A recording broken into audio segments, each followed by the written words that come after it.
जोरदार ताली बजा करके हम लोग स्वागत अभिनंदन और वंदन करते हैं।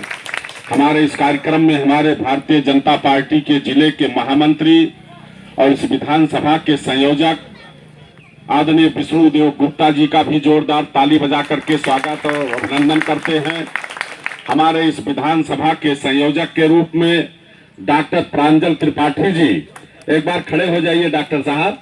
डीटीएम हॉस्पिटल इन्हीं का है, डीटीएम हॉस्पिटल आपके बगल में डॉक्टर साहब का ही है।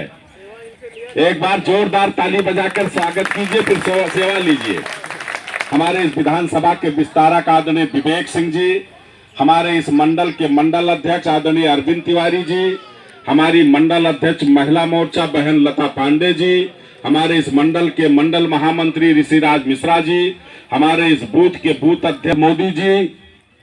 2014 में भी इस देश के प्रधानमंत्री आपके आशीर्वाद से बने, लेकिन दुर्भाग्य हमारा था कि 2014 से 2017 तक प्रदेश में हमारी सरकार न होने के कारण केंद्र सरकार की जो योजनाएं आती थी, वो योजनाएं जब दिल्ली से चल करके लखनऊ आती थी तो लखनऊ से उस योजनाओं को मुलायम सिंह यादव और अखिलेश यादव सैफई और इटावा भेजने का काम करते थे, बलरामपुर की धरती पर भेजने का काम नहीं करते थे।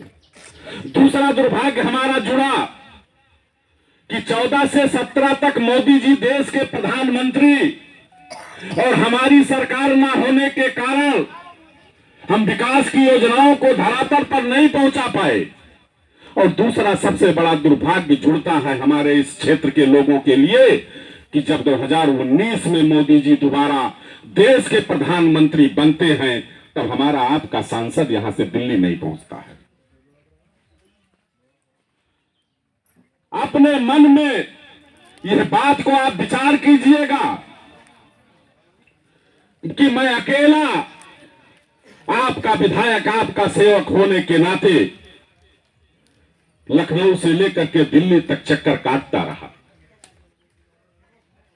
लेकिन जो योजनाएं सांसद की वजह से आनी थी वो योजनाएं हमारे क्षेत्र में उस तरह से नहीं आ पाई जो अन्य लोकसभा के क्षेत्रों में योजनाओं का संचालन हुआ।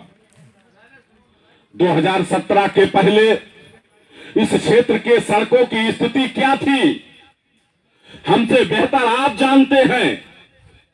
गांव में किसी आदमी की तबीयत उस समय खराब हो जाती, एम्बुलेंस वाले लाने के लिए तैयार नहीं थे।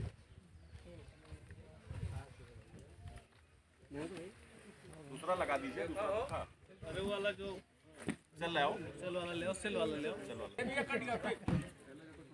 दूसरा लगा दीजिए। एक और था भैया, उससे उसको देखो,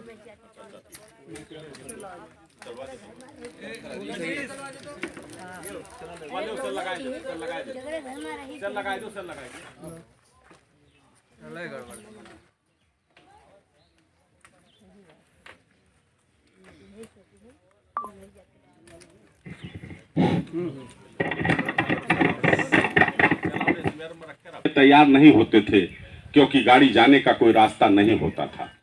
आज आपकी सरकार ने सड़कों का जाल बिछाने का काम आपके क्षेत्र में किया। जिस तरह से कोरोना काल से लेकर के अब तक केंद्र की सरकार मोदी जी की और प्रदेश की सरकार योगी जी ने गरीबों के पेट को पालने के लिए जो राशन पहले पूर्व की सरकारों में समाजवादी पार्टी के गुंडों के द्वारा जो राशन दुकानदार अगर कोटेदार राशन देना भी चाहते थे तो वो गुंडे राशन को जनता के बीच में बांटने नहीं देना चाहते थे। स्थिति ये होती थी कि कोटेदार अगर राशन बांटता है तो समाजवादी पार्टी के लोगों के द्वारा उसके कोटे को निलंबित किया जाता है।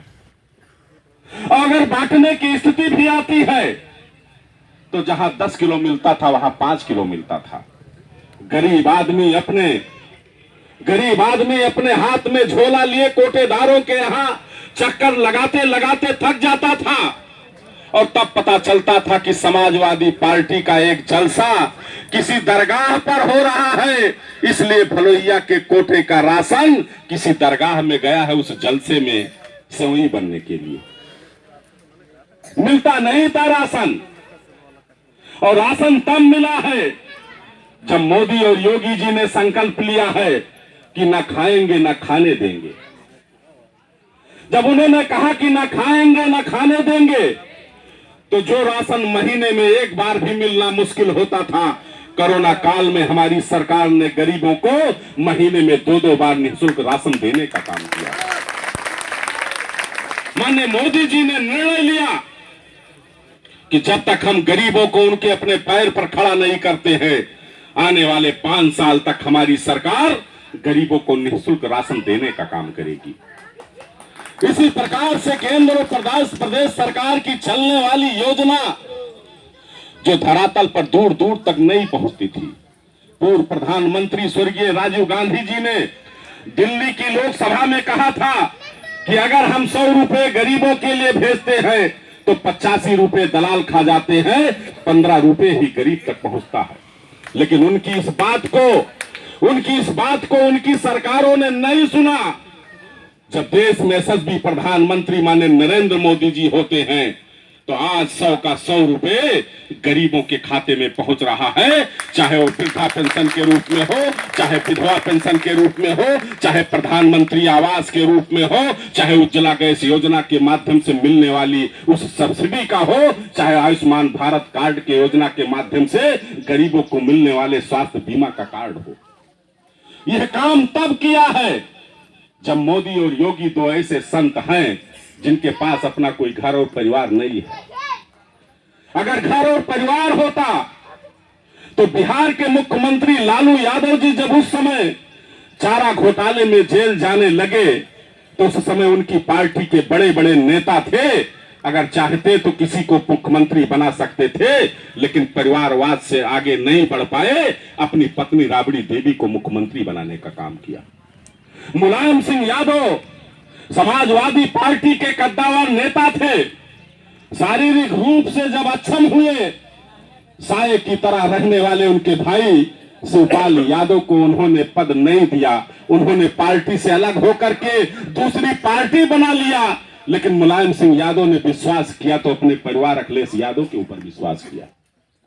आज 3 राज्यों में अभी 2 महीने पहले चुनाव हुए हैं, मध्य प्रदेश, छत्तीसगढ़ और राजस्थान में। अगर दुर्भाग्य से लालू और मुलायम के परिवार का कोई आदमी वहां विधायक जीतता और सरकार बनाने की नौबत आती, तो क्या आप सोच सकते हैं कि मध्य प्रदेश में भारतीय जनता पार्टी के मोहन यादव कभी मुख्यमंत्री बन सकते थे? राजस्थान में पंडित भजनलाल शर्मा कभी मुख्यमंत्री नहीं बन सकते थे। छत्तीसगढ़ में आदिवासी समाज के नेता हमारे विष्णुदेव साय कभी मुख्यमंत्री नहीं बन सकते थे। लेकिन आज पूरे देश में भारतीय जनता पार्टी का शासन है, लेकिन कहीं भी नरेंद्र मोदी जी और योगी जी के परिवार का मुख्यमंत्री, यह त्याग और तपस्या उन्होंने किसके लिए किया है? यह किया है अपने क्षेत्र के, अपने देश की जनता के लिए किया है।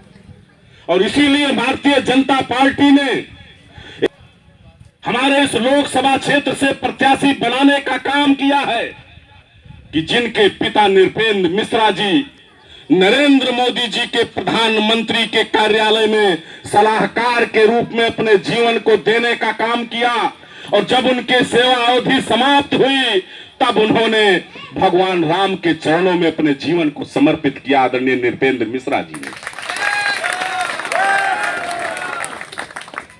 सेवा अवधि समाप्त होने के बाद भगवान श्री राम के चरणों में नृपेंद्र मिश्रा जी ने अपना मस्तक रख करके नमन किया, और तब माननीय नरेंद्र मोदी जी ने और भारतीय जनता पार्टी के कद्दावर नेताओं ने नृपेंद्र मिश्रा जी को अयोध्या में प्रभु श्री राम के मंदिर के निर्माण का अध्यक्ष बनाने का काम किया। इसलिए आज मैं आपसे कहना चाहता हूं कि यह चुनाव देश की एकता और अखंडता का चुनाव है। यह चुनाव भगवान श्री राम के अस्तित्व को मानने वालों का है। इसलिए हो सकता है कि हमारा आपका किसी कारण आस और पड़ोस में कोई मतभेद हो सकता है, लेकिन मेरे मित्रों, भगवान राम के लिए उस मतभेद को 25 तारीख तक हमें भूलना होगा। इसलिए भूलना होगा कि 2014 और 2019 में जो माननीय मोदी जी की सरकार बनी है, उस सरकार में प्रभु श्री राम का मंदिर बना नहीं था।